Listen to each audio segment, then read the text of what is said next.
Сегодня у нас не просто видео, а реальная история разбора полетов. Почему мойка клиента начала протекать и как мы это исправили. Всем привет! Вы на канале ProStone, и здесь все про искусственный камень. Располагайтесь поудобнее и будем начинать.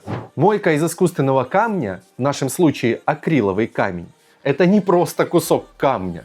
Это целая многослойная конструкция, которая состоит из основания мойки, дна мойки, усилителей и, что немаловажно, герметичных соединений.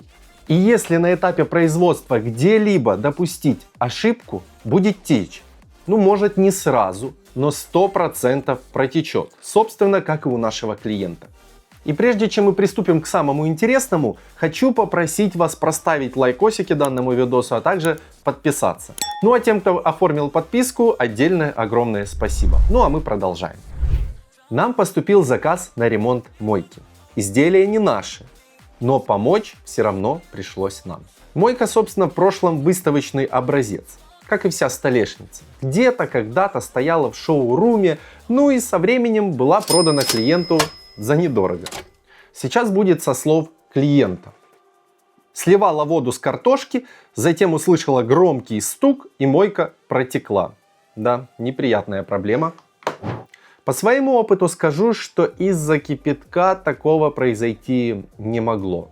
Правда, и делать разоблачение в этом видео у меня цели нет. Хотя вот эти следы, а именно шероховатость текстуры, говорит о том, что это место подвергалось температурам свыше 300 градусов по Цельсию, что уже недопустимо для акрилового камня.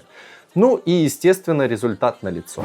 Перед нами эту мойку уже ремонтировала другая бригада мастеров. Видимо, они решили пойти по простому пути и просто замазали предполагаемое место течи обычным санитарным прозрачным герметиком. Видимо, не помогло. Что мы имеем на данный момент? Щель в основании дна мойки и приклеенный усилитель дна мойки на силикон. Давайте разбираться. Сперва необходимо демонтировать этот усилитель. И да, это не желе, а остатки былой надежности. Мастер, который делал эту мойку, то ли спешил на обед, то ли попросту пожалел клея. Но явно видно, что клей нанесен исключительно на дно мойки, а должен быть нанесен еще на основании. Ведь основная задача усилителя, как бы ни звучало, усилить соединение между дном и основанием мойки.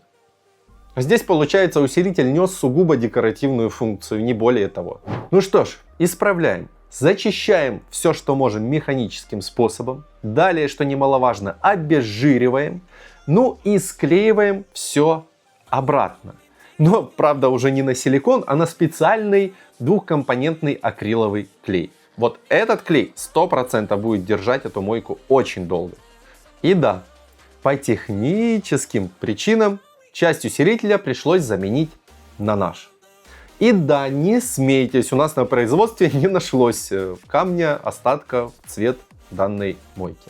Благо, что клиента устраивает любой цвет, главная задача, чтобы не протекало. С этим, думаю, справились. Само собой, убираем клей механическим способом во всех видимых местах, а саму мойку тщательно перешлифовываем. И в итоге имеем следующий результат. Теперь в этой мойке после такого ремонта можно хоть борщи варить, хоть молотком стучать, точно все выдержит. Если у вас похожая беда, смело обращайтесь к нам в ProStone. Чиним надолго, на обед не ходим и клея не жалеем. Подписывайтесь на нас, до скорой встречи.